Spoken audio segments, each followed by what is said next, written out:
Profesionales excepcionales. Con Javier Pascual.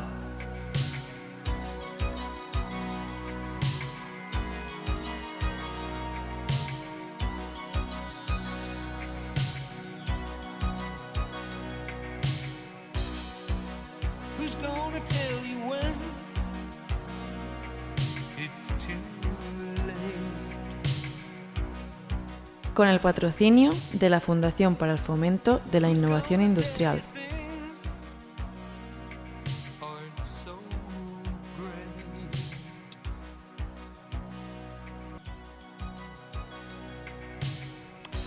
Buenas tardes, seguidores de Profesionales Excepcionales. Tratamos de ser un programa que traslade a nuestros seguidores una visión clara y sencilla de los cambios tecnológicos que han afectado y que afectarán a nuestras vidas. A través de grandes profesionales que, a la par que nos hablan de tecnología y de su evolución futura, nos comparten su experiencia vital y nos permiten conocer las razones de sus éxitos y cómo, a través de su modelo de gestión, han sido capaces de superar grandes retos. Los ingenieros son tradicionalmente agentes importantes en el cambio tecnológico, así como en la gestión de las empresas. Y la ingeniería es la disciplina que permite aplicar las diferentes tecnologías para lograr máquinas, infraestructuras, aparatos y fábricas capaces de hacer posible ese desarrollo tecnológico y, por ende, el desarrollo social y económico de la humanidad. No es de extrañar, por tanto, que existan instituciones, como la que hoy traemos al programa, que se encarguen de que la ingeniería sea tratada socialmente con todo su esplendor y que los diferentes agentes sociales que se encargan y benefician de ella estén correctamente involucrados. Me refiero a la Real Academia de Ingeniería, hoy representada por su CEO, Javier Pérez de Vargas, que nos hablará de ella y, como siempre, de su propia experiencia vital como brillante profesional que es. Javier es ingeniero naval por la Universidad Politécnica de Madrid, es máster en Administración de Empresas y máster en Diseño y Cálculo de Estructuras. Tras el inicio de su carrera profesional en Aplain Ingenieros, se incorporó a Navantia, la mayor empresa de construcción naval de España, donde ha ocupado diversos puestos de responsabilidad en el proyecto hispano-francés de submarinos Scorpene, acabando como CEO del consorcio Navantia DCN, y donde además tuvimos la gran oportunidad de conocernos y de disfrutar trabajando en el área de submarinos. Después se incorporó a la empresa AP+, siendo CEO de su división industrial y después director general de Desarrollo de Negocio Internacional. En la actualidad es CEO de la Real Academia, como hemos dicho, de Ingeniería de España y es secretario general del Observatorio de la Ingeniería, en España también. Javier, bienvenido al programa. Muchas gracias por estar aquí y por brindarnos la oportunidad de conocer tu extraordinaria carrera y esos logros profesionales que has tenido durante tu vida laboral. Gracias a y que vosotros. Sigues teniendo, perdón. Bueno, y lo que queda, efectivamente. Gracias a vosotros, Javier. Para mí es un privilegio el saludarte, el compartir con vosotros estos minutos y, por supuesto, intentar compartir con el resto de la sociedad española mi humilde valor y mi experiencia y lo que queda por recorrer. Así es. Seguro que sí, Javier. Y respecto a esa experiencia, te dejo que amplíes. ¿Cuál fue tu vocación? ¿Por qué te metiste ingeniero naval? Bueno, que además en la escuela, yo creo que la escuela de navales, estaba en Madrid en aquella época, ¿no? Era algo paradójico, porque yo creo que... los barcos aquí en Madrid, estaba el canal de experiencias del Pardo y poco más, ¿no? Así es. Yo creo que lo que tenía muy claro era una vocación, una pasión quizá incipiente por la ingeniería. En ese momento que yo creo que nuestras preocupaciones son, en fin, las chicas guapas y los coches bonitos y que en el partido del domingo quien gane sea tu equipo. A pesar de eso, pues había cierta pasión por las matemáticas, por la física, y yo entendía que la ingeniería podía ser el vehículo para canalizar... ¿Se te daban bien las matemáticas? Sí, siempre fui bueno en matemáticas, efectivamente, sí. Yo no, pero también me hice ingeniero, eso sí me costó mucho luego aprobarlas. Por eso quizá tú seas de los buenos ingenieros y yo de los ingenieros menos buenos, porque yo creo que, que la ingeniería es principalmente creatividad y no tanto cálculo. Creo que algo que distingue a los buenos ingenieros es precisamente esa pasión por la creatividad, esa innovación, esa iniciativa para diseñar nuevas soluciones desde cero. Eso yo creo que es lo que ha distinguido a vosotros, buenos ingenieros, y yo creo que lo que va a definir una nueva ingeniería a partir de ahora. Esa ingeniería que no es la que tú y yo estudiamos en el siglo XX, sino la ingeniería de ahora del siglo XXI, que yo creo que tiene que ser intensiva, en compromiso social, apoyándose claramente en la creatividad de los profesionales de la ingeniería. Bien, el hecho es que con 16 o con 17 años, pues era bueno en matemáticas y de alguna manera dije, pues Javier, tienes que hacerte ingeniero. Fui muy independiente. Desde el punto de vista que yo creo que, bueno, pues adolescentes, en ese momento, pues quizá algo razonable, relativamente razonable, es hablar con tu padre, hablar con tu madre, hablar con tu círculo social, pues para preguntarles, en fin, cómo me veis, cuál creéis que podría ser un itinerario profesional en esa etapa formativa que de alguna manera encaje con mi perfil personal. Fui muy independiente, que yo creo que tiene cierta relación con la ingeniería naval, y dije, no, tengo que ser yo quien de forma autónoma tome esta decisión. Había cierta tendencia a andar por las alturas, a estar en las nubes, como decía mi padre. Entonces, ¿tu padre era ingeniero, no? No, para nada. Dije, bueno, pues quizá esa ingeniería aeronáutica pueda ser el entorno en el que yo pueda moverme. Y un buen día cogí el metro y me presenté en la Escuela Técnica Superior, en ese momento, de Ingenieros Aeronáuticos. Entré, vi a las personas que, bueno, eran estudiantes, algunos profesores, y dije, hombre, está bien. Pregunté a unos y a otros y salí con satisfacción. Quizá las personas que estéis en Madrid conozcáis que la Escuela de Ingenieros Aeronáuticos está a 100 metros de la Escuela de Ingenieros Navales. Entonces, aprovechando a la entrada, efectivamente, sí, es de las primeras escuelas que te encuentras en el complejo de la ciudad universitaria. Entonces dije, oye, aprovechando que estamos aquí, vamos a visitar también la Escuela de Ingenieros Navales. Luego cambió de nombre y profundizaré en el cambio de nombre. Entré en la escuela y me encontré con una escuela bastante más pequeña que la de aeronáuticos, con un entorno mucho más familiar. Recorrí la biblioteca, tuve esa osadía de, en fin, siendo un chaval con 17 años, de meterme en los laboratorios, conocer una instalación que yo creo que es singular y que también sirve para enamorarte o para consolidar esa, bueno, pues eventual vocación como ingeniero naval. Y entré en las instalaciones del canal de ensayos hidrodinámicos, que es una infraestructura que es muy particular porque es como una gran piscina. Es una piscina que puede tener del orden de 10 metros de manga, de anchura, y una longitud, una eslora del orden de 150 metros. No es el más grande de España. Entonces, al ver los conceptos que probaban allí, al ver las soluciones que de alguna manera pues implantaban esos ingenieros, y sobre todo al entender la grandeza del reto del diseño y la construcción de un buque, dije, Javier, nada de ingeniería aeronáutica, a por la ingeniería naval.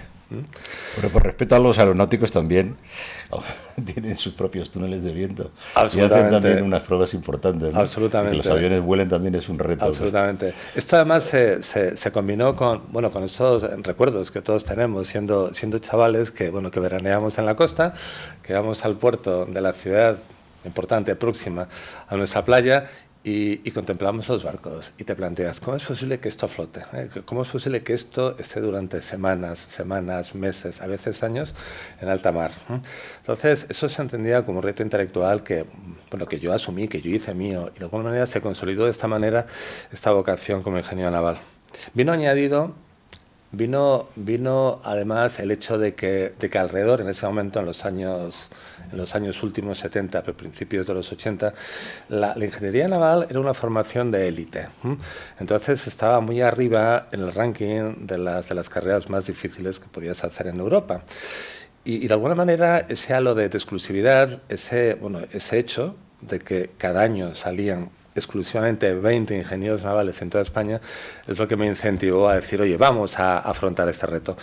Y lo hice con suerte, porque yo creo que al final, retos de esta envergadura, siendo tan joven además, pues yo creo que tienes que combinar efectivamente talento, que quizás eso es lo de menos, capacidad de trabajo, que eso es muy importante, y la suerte, que yo creo que si la combinas con la capacidad de trabajo, ahí está el éxito. Sufrimiento. Y el sufrimiento, efectivamente. Decía el otro día nuestro amigo Eduardo. Sí. Eso del sufrimiento es importante porque de alguna manera marca tu recorrido profesional. Es decir, lo que ahora se llama resiliencia, esa capacidad pues para soportar lo que venga, por muy mal que venga dado, eso que ahora ya llamamos resiliencia, se aprende en las escuelas de ingeniería, se aprendía en las escuelas de ingeniería.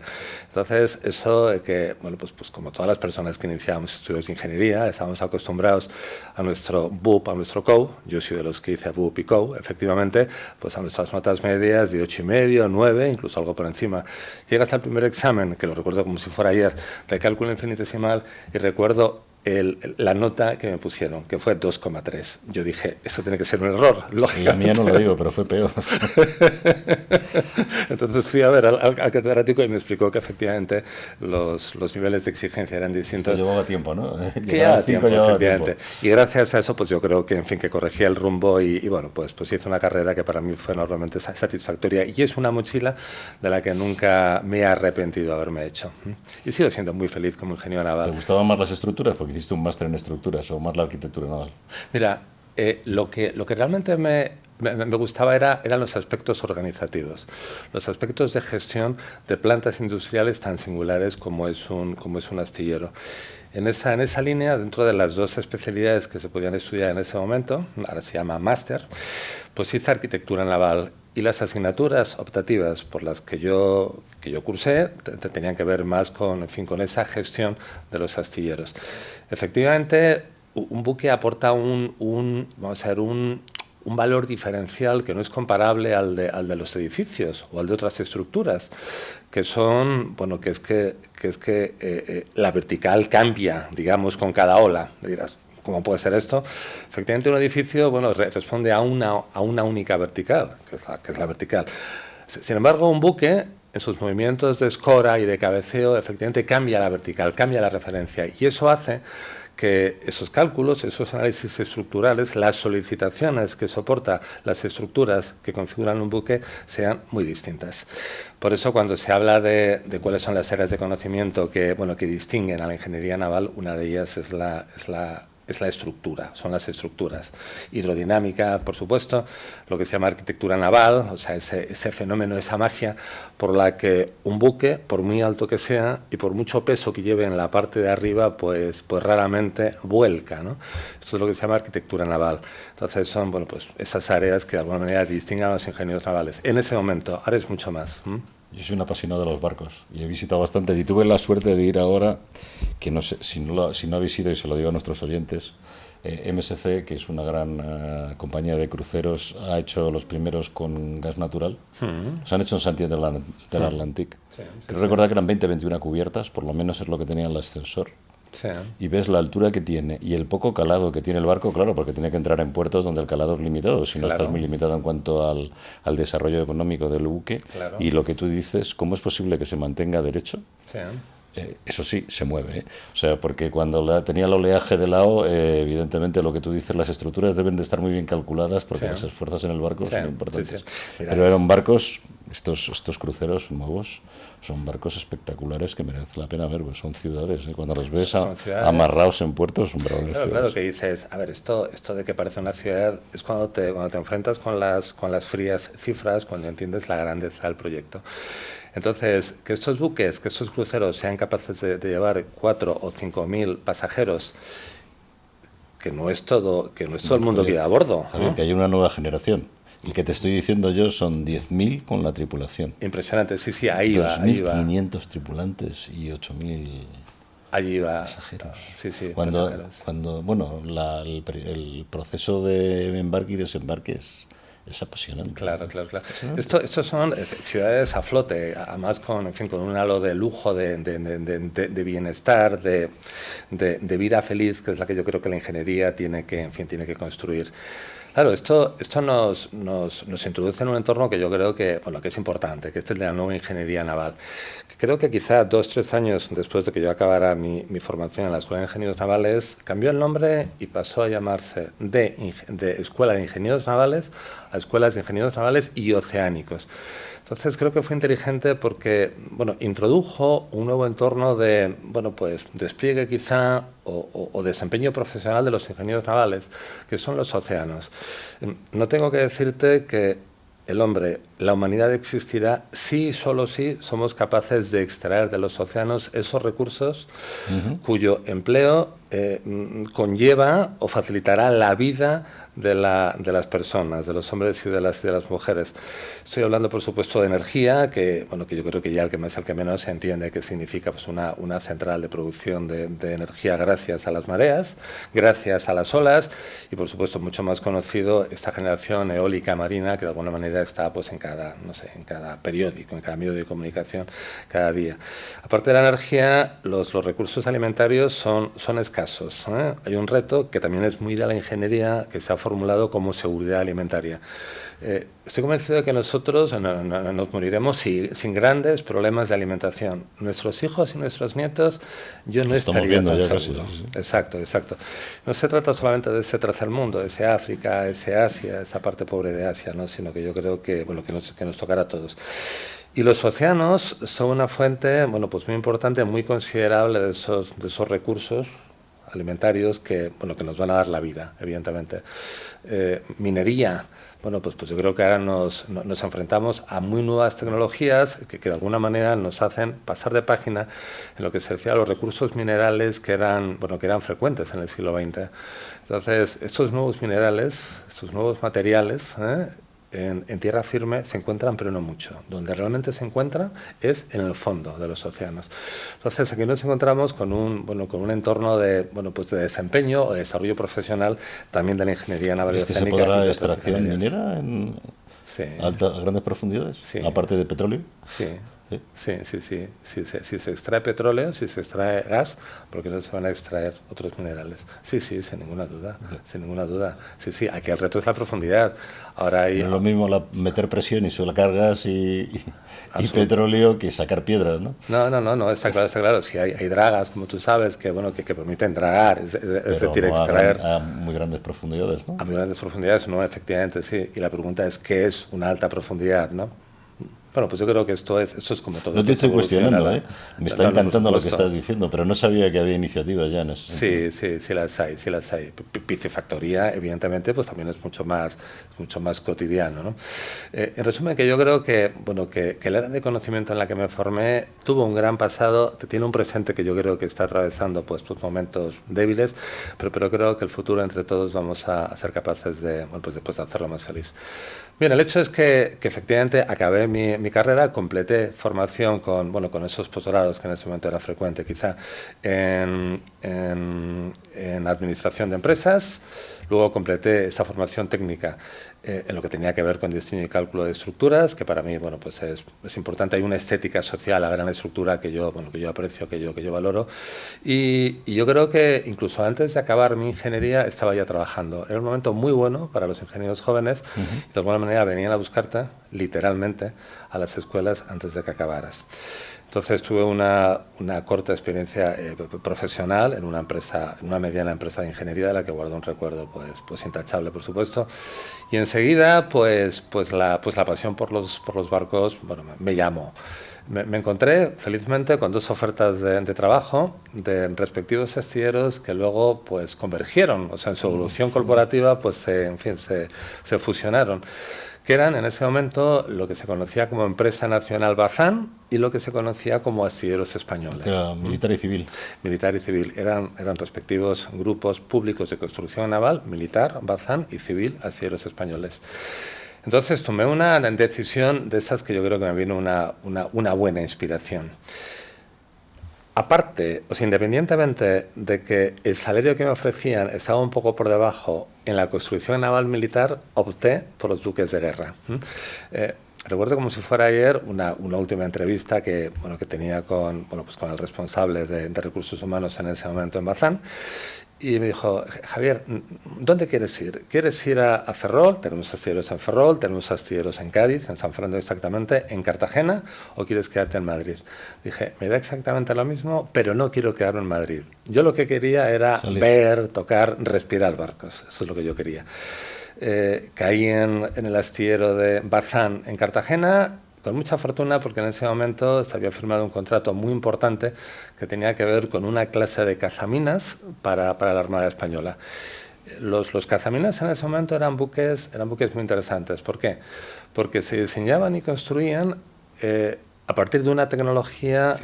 Fibra de vidrio, efectivamente, que no se había empleado en España en buques de esa eslora, o sea, en buques de ese tamaño, de esa envergadura.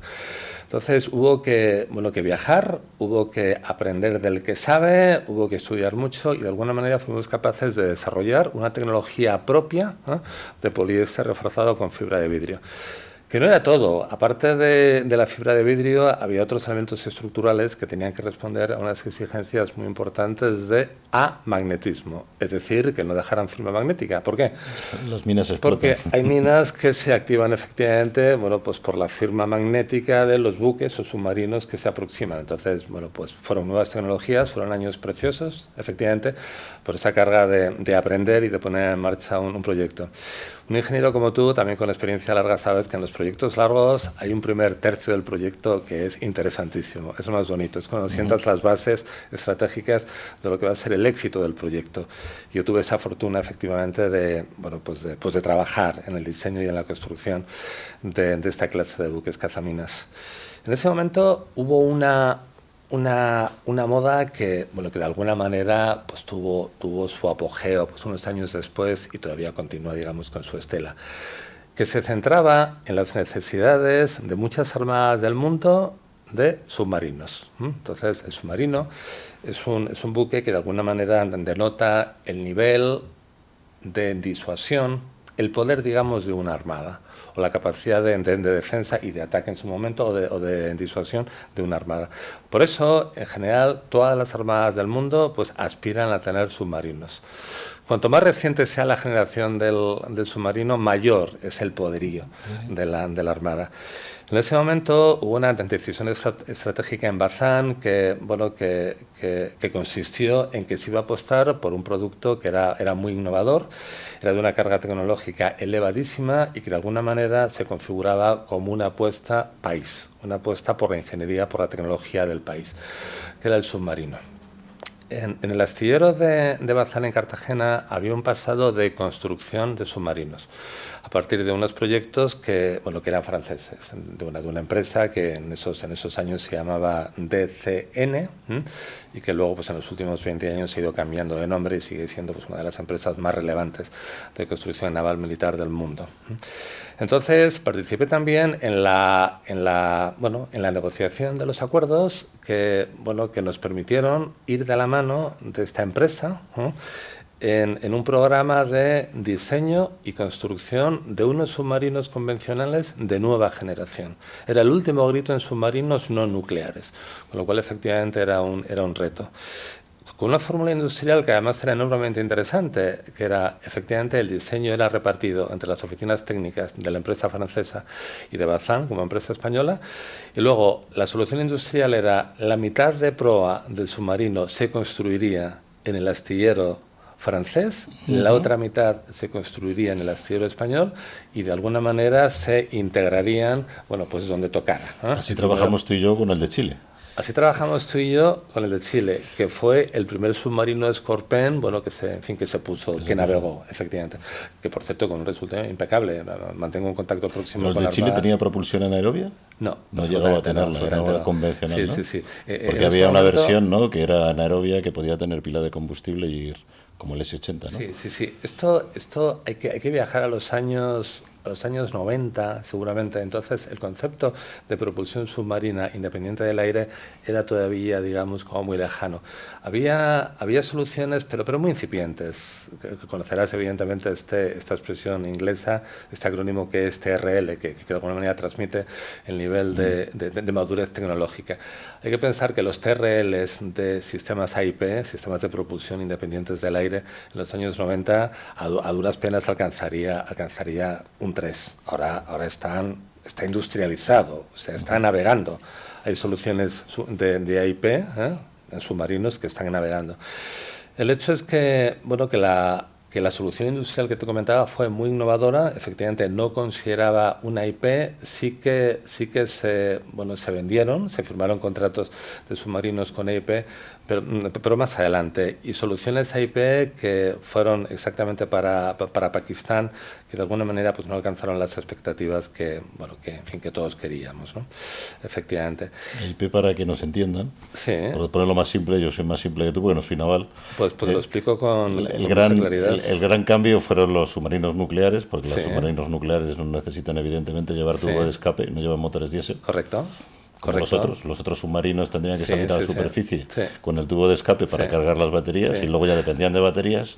Y el AIP, entiendo que la que estamos diciendo, lleva combustible, pero ese combustible se va, en cierto modo, el tubo de escape recicla los escapes que tiene dentro, dentro del motor y puede seguir funcionando por debajo del agua. Una explicación muy para, en fin, para niños es: un submarino se mueve con pilas recargables, ¿no? Entonces, esos coches teledirigidos que, en fin, que han tenido nuestros hijos, nuestros nietos, bueno, pues efectivamente se mueven con unas baterías. Cuando se acaba la batería, las enchufas a la red, a la corriente, se recargan, evidentemente. Bueno, pues un submarino es algo parecido, ¿no? Entonces, tiene en grandes baterías, unas baterías que, bueno, que cada una de ellas, cada elemento de batería pesa 800 kilos y tiene esta altura desde el suelo, ¿no? Con lo cual realmente son grandes elementos de batería.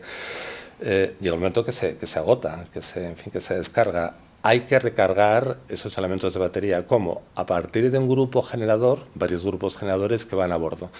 El grupo generador es el resultado de combinar un generador eléctrico con un motor diésel, en este caso. El motor diésel lo que hace es quemar un combustible, y para quemar un combustible hace falta aire, hace falta atmósfera, hace falta oxígeno.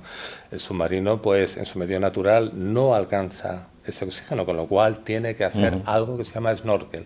El snorkel es ese tubo que, de alguna manera, cuando quieres poner como submarinista los grupos generadores en marcha, tienes que estar fuera, o sea, tienes que pinchar, es el término que emplean los submarinistas. Ya tienes acceso al aire, a la atmósfera, pones en marcha tus grupos generadores que generan energía, que recargan las baterías. Es un momento de enorme sensibilidad para el submarino, porque es perfectamente detectable a muchas millas, ¿no? Y es evidentemente vulnerable. Por eso, las soluciones de propulsión independientes del aire lo que hacen es ahorrarte ese riesgo, ahorrarte ese periodo de vulnerabilidad, de indetectabilidad. Esa es la cuestión. Los AIPs, que en fin que se manejan ahora, pues responden a una lógica técnica pues muy sencilla también. Lo que hace simplemente es combinar oxígeno e hidrógeno en unos elementos que se llaman pilas de combustible.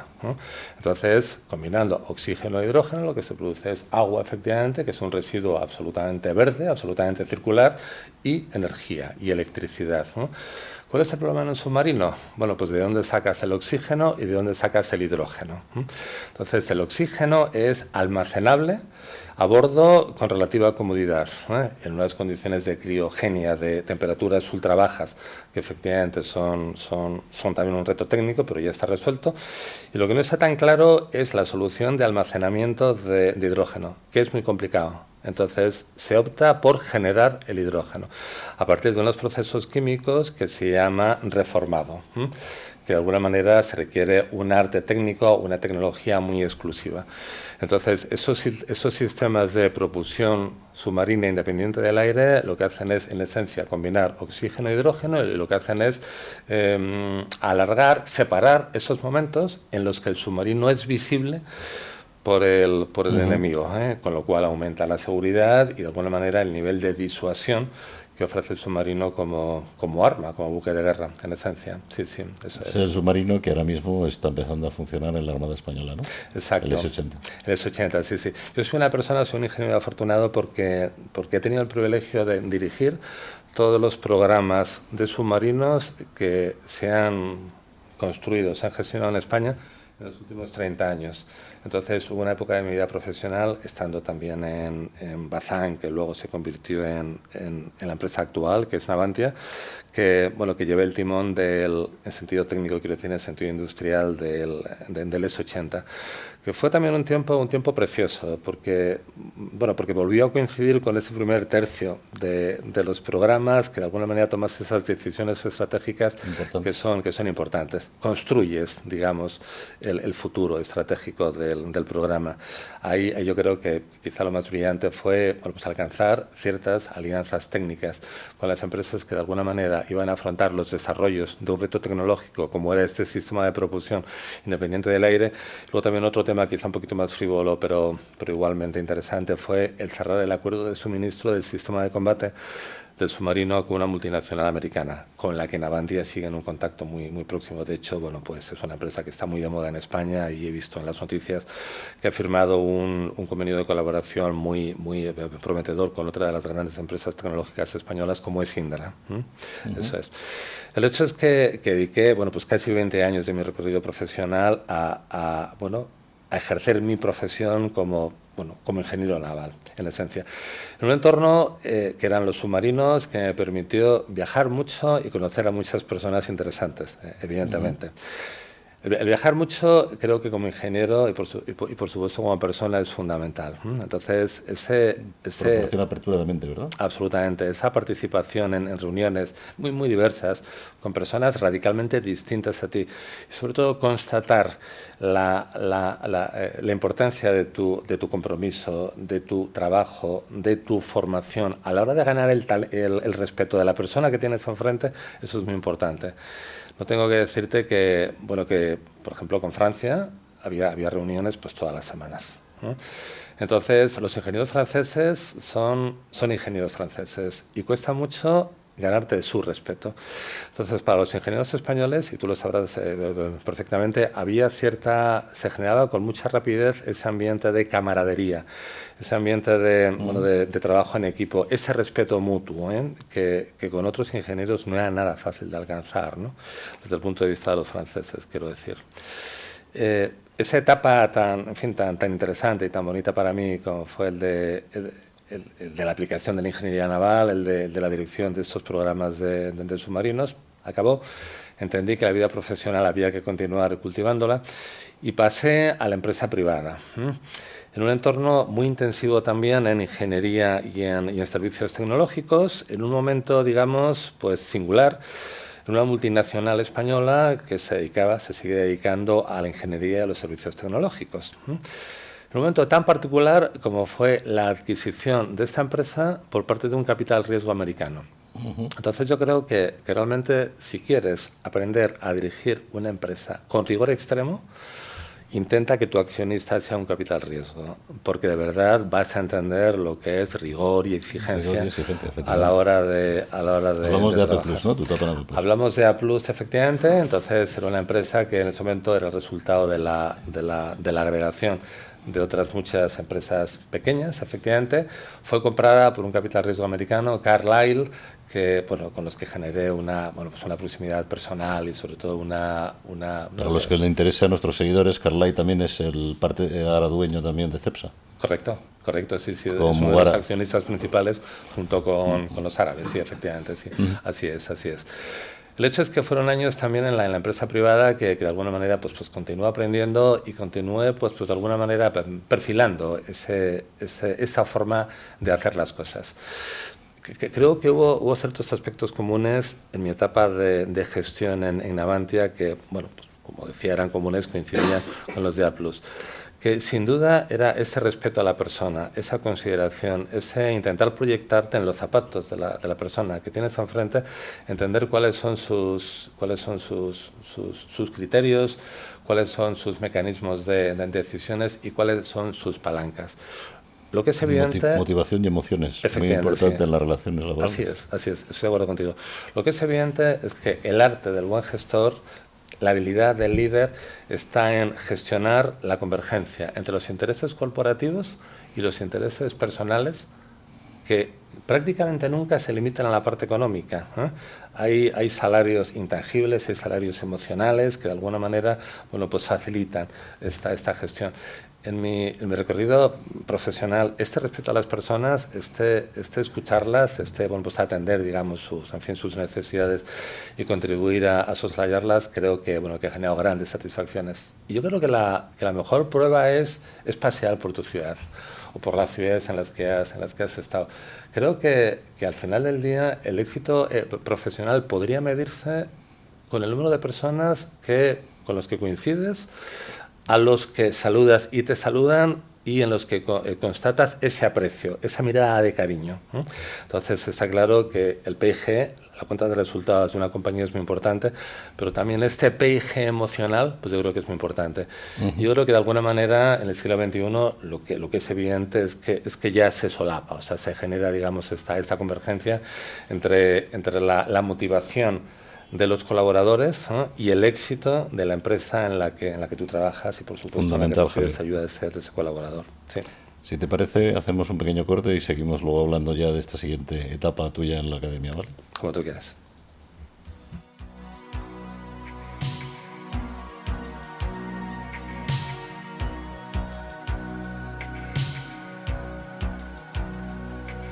De la vanguardia tecnológica a tus oídos. Profesionales excepcionales. Iluminando el hoy y acercando el mañana.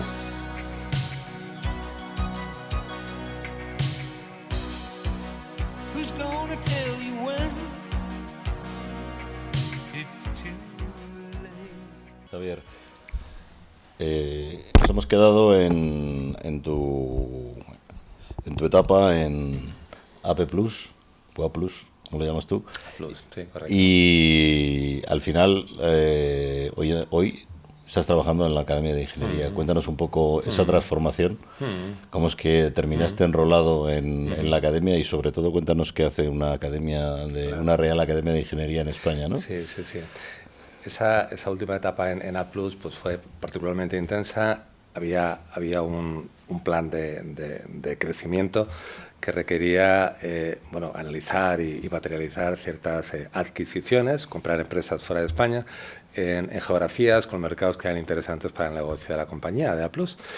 Entonces fueron también años interesantísimos y un momento que dije, bueno, tengo la sensación de que el camino que teníamos que andar aquí en esa compañía ya lo hemos andado. Entonces dejé la compañía en un ejercicio de pasión por la aventura, que yo creo que también es un activo que los profesionales no tenemos que olvidar. Estuve del orden de 2-3 meses montando 2 empresas que tenían relación bastante directa con la ingeniería y una de ellas con el entorno de los submarinos. Y en ese tercer mes recibo una llamada de un conocido mío planteándome que existe una institución que es la Real Academia de Ingeniería. Yo, a pesar de que en ese momento llevaba más de 25 años trabajando en ingeniería, pues no tenía, digamos, claro cuál era el alcance, cuál era el perfil institucional de la Real Academia de Ingeniería, y que de alguna manera se entendían como una institución muy relevante, con mucho valor que generaba para la sociedad española, pero que de alguna manera tenían ciertas dudas de cómo gestionar ese cambio de liga, ese ascenso, digamos, en la liga institucional de las organizaciones españolas. ¿Qué dije en ese momento? Pues no lo sé. Es conveniente que charlemos, es conveniente que conozca con algo más de profundidad qué es la Real Academia de Ingeniería, cuáles son sus proyectos, cuál es el valor que genera, y a partir de ahí pues decidamos.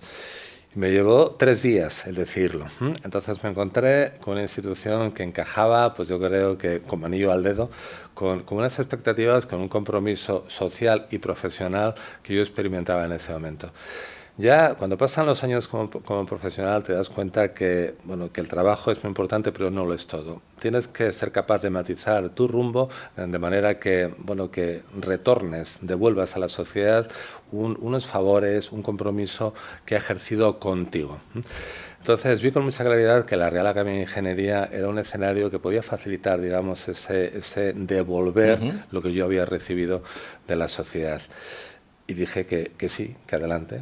Con un planteamiento muy temporal, o sea que en una primera instancia pues limité mi compromiso con la institución a 2 años. De esto hace más de 10 años. Llevas 10 años. O sea que efectivamente pues yo creo que efectivamente hay una satisfacción y hay un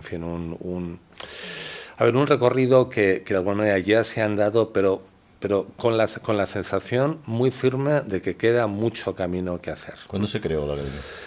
Es una institución joven y como el resto de las reales academias o academias nacionales de las economías avanzadas del mundo, se crean en el último tercio del siglo XX. En el caso de España, la Real Academia de Ingeniería nace en 1994. Este año, precisamente, en 2024, cumplimos nuestro 30º aniversario. Se crea pues un poco a la sombra de lo que había hecho Estados Unidos, de lo que había hecho Alemania, de lo que quizá con relativa anterioridad había hecho Suecia, lo que se habían hecho en estos países relativamente próximos a España. Como una institución con capacidad para prestar asesoría de carácter estratégico del máximo nivel a los estados, a las sociedades, en temas que tuvieran que ver con la ingeniería.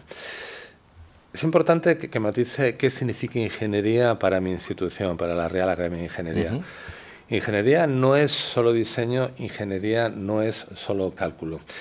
Ingeniería es innovación. Ingeniería para mí es emprendimiento, ingeniería es industrialización, ingeniería es digitalización, ingeniería es, último y no menos importante, educación, que es un tema que yo creo que tenemos que dedicar al menos 2 minutos a la importancia de la educación. Entonces, más allá de constituirnos como un órgano asesor de máximo nivel, pues nos entendemos como la institución que es responsable de la consolidación, de la calidad, de la excelencia, del crecimiento de la ingeniería española.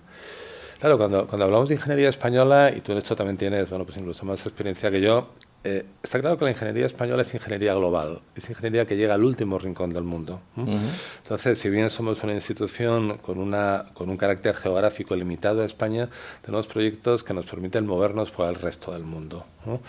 Yo creo que quizá si me dijeras, oye, ¿en qué se distingue la Real Academia de Ingeniería?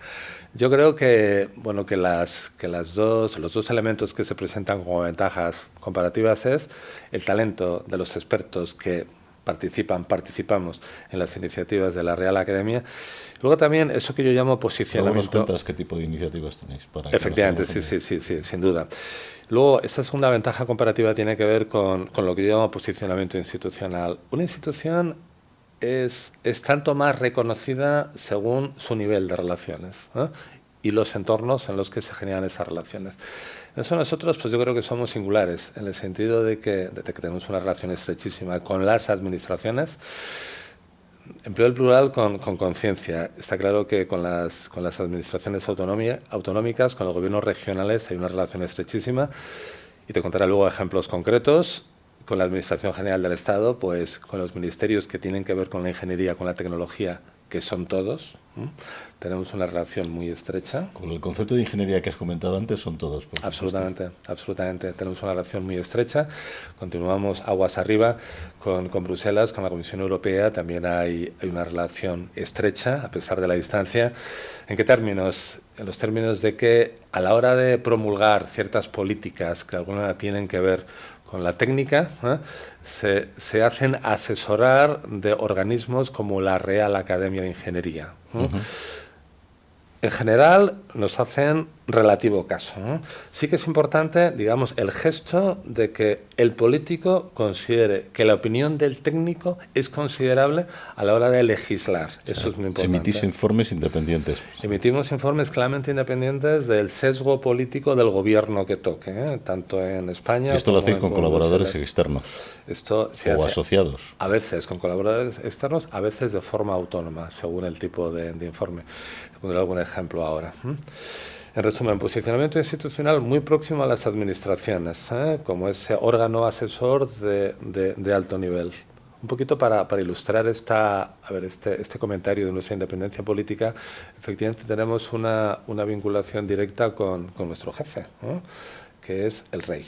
Entonces, todas las reales academias tenemos una dependencia jerárquica que viene establecida en la Constitución española del rey.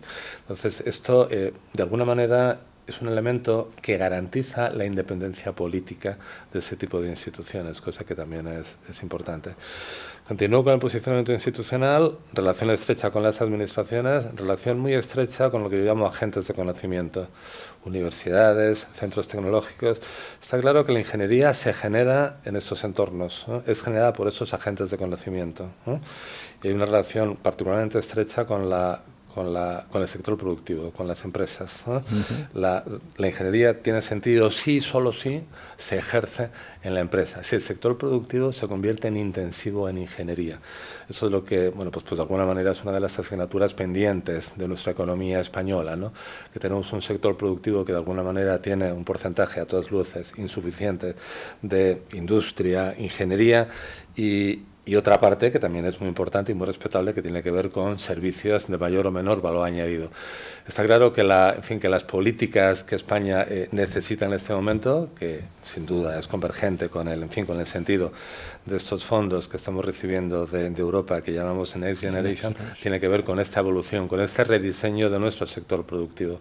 Los servicios son muy importantes, pero si son servicios de alto valor añadido, aquellos que requieren la industria, será mucho mejor, sin duda, sin duda. Relación con los agentes de conocimiento y con las empresas, efectivamente. Y de ahí en medio estamos y de alguna manera intentamos construir puentes, generar valor en esos procesos de comunicación, siempre complicados entre administraciones, empresas y universidades o agentes de conocimiento. Siempre intentamos, bueno, pues sumar con ese humilde valor añadido de nuestra visión estratégica que tiene que ver con la ingeniería, en esencia. Hablando de iniciativas concretas, bueno, pues hace no muchos días estaba con representantes del Gobierno de Madrid y tratábamos sobre la importancia de redefinir el tejido industrial de la Comunidad de Madrid. Entonces, la estrategia industrial de la Comunidad de Madrid, que en ese momento está vigente, fue, bueno, codiseñada desde la Real Academia de Ingeniería. Entonces, ese tipo de análisis, ese tipo de bueno, pues documentos que de alguna manera influyen en la economía de las regiones y del país, pues de alguna manera nosotros sumamos, intentamos aportar ese humilde valor. ¿Y otros proyectos? ¿La Real Academia tiene ingresos por este tipo de trabajo? Tenemos ingresos, efectivamente, sí. Siempre digo que esas instituciones, que la independencia de esas instituciones tiene sentido solamente si no dependemos de unas subvenciones, de unos ingresos provenientes del sector público. Aparte de estas subvenciones que, bueno, que de alguna manera son recibidas porque hay otra vertiente de las Reales Academias, en concreto la de Ingeniería, que es el reconocimiento del poder público de la relevancia del conocimiento a la hora de sustentar el país. Entonces, por eso, pues como Real Academia sí que recibimos cierta subvención y luego una parte muy relevante de nuestros ingresos tiene que ver con esos trabajos que desarrollamos, con esos proyectos en los que nos implicamos. Con esa capa de bueno, pues trabajar a través de la ingeniería por una España mejor, por una sociedad que esté formada por ciudadanos más felices y más comprometidos con una España mejor, con un telón de fondo que para nosotros es mandatorio, que tiene que ver con la sostenibilidad, con el respeto al medio ambiente, con el cuidado del planeta. No tengo que decirte que hace algunos años la ingeniería se entendía como justo al revés, como esos elementos que contaminaban, que dañaban el planeta, que facilitaban la extinción de ciertas especies. Ahora es justo lo contrario, Javier. Ahora la buena ingeniería no es solamente la que satisface al cliente, no es solamente la que cumple el presupuesto, sino aquella que respeta de forma fundamentalista, de forma extrema, la salud del planeta. Para mí un concepto fundamental ahora, que es esto que denominamos la economía circular, donde la ingeniería del reciclaje tiene un papel importantísimo. Sí. Al final es la única forma de preservar el medio ambiente. Absolutamente, sí. La única forma de preservar el medio ambiente es dejarlo como está.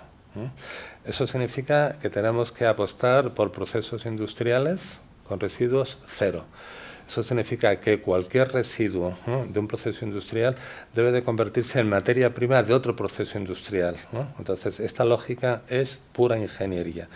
Y yo creo que la sostenibilidad del planeta, pues pasa por porque todos interioricemos esta filosofía, de que un planeta sostenible pasa por dejar el planeta como nació, y en su defecto como está en este momento.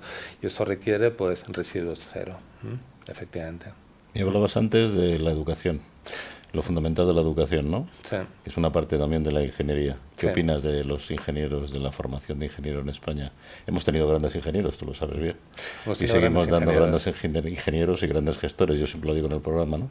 Sí. Que como tú han trabajado en el entorno internacional sin ningún complejo, ¿no? ¿Y qué crees?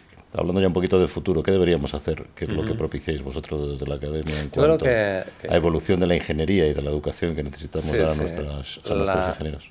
La ingeniería debe de evolucionar con un elemento tractor que es muy evidente, que son las universidades, ¿no? Entonces los ingenieros saldrán de las universidades. La ingeniería evolucionará en tanto que los ingenieros evolucionen, en tanto que la formación que reciban sea la que el mundo necesita.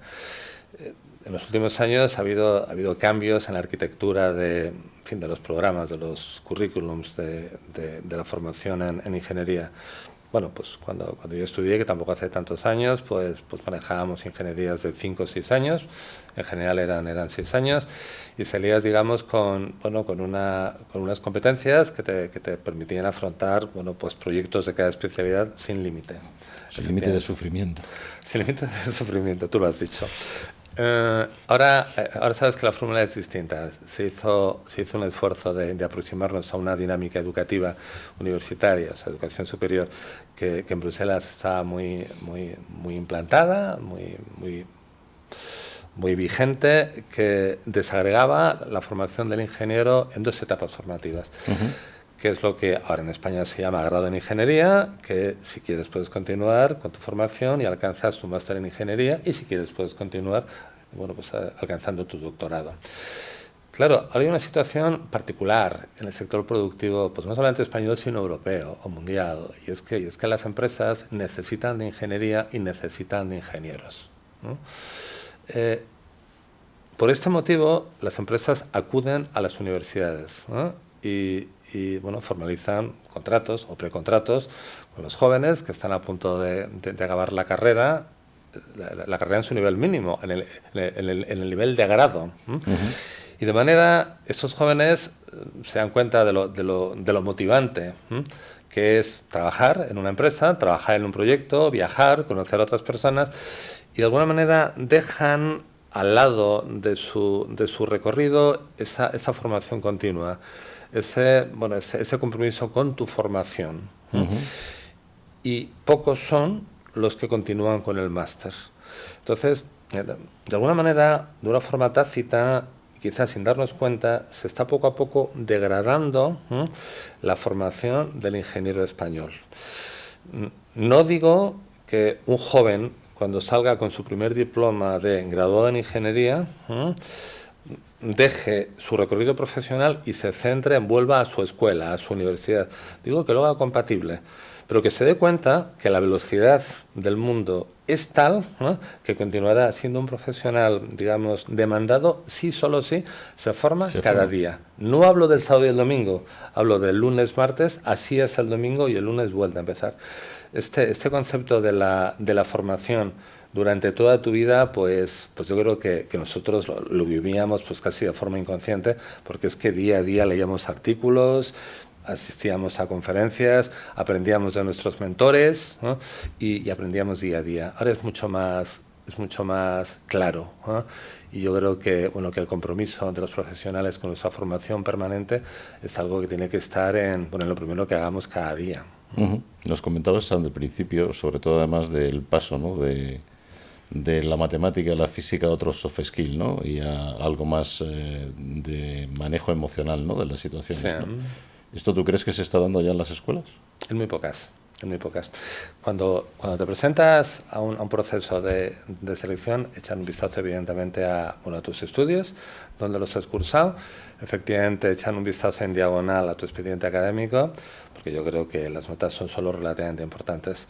Sí que prestan atención al modelo de relación que tú eres capaz de construir en esa conversación de 15, 20 o 30 minutos. Esto es lo que ahora se entiende como esas competencias transversales que los sajones llaman soft skills, que de alguna manera, y coincidirás conmigo, Javier, en tu recorrido profesional son casi más importantes que esas competencias duras, ese conocimiento de diseño, de cálculo. Totalmente cierto. Entonces, al final se trata de que tú ejerzas como ingeniero, efectivamente, pero entiendas a la persona que tienes al lado. Seas capaz de mantener una relación constructiva con tu jefe y con tus colaboradores. Seas capaz de comunicar. Seas capaz de ejercer un liderazgo sano y respetuoso con las personas que te rodean.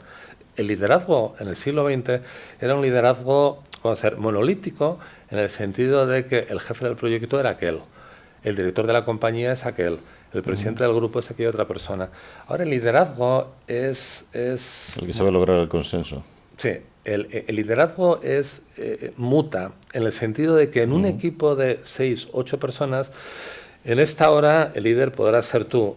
En los siguientes 10 minutos será aquella señora y en la siguiente media hora será aquel chaval joven, ¿no?, que acaba de salir de la carrera hace, no lo sé, 6 u 8 meses.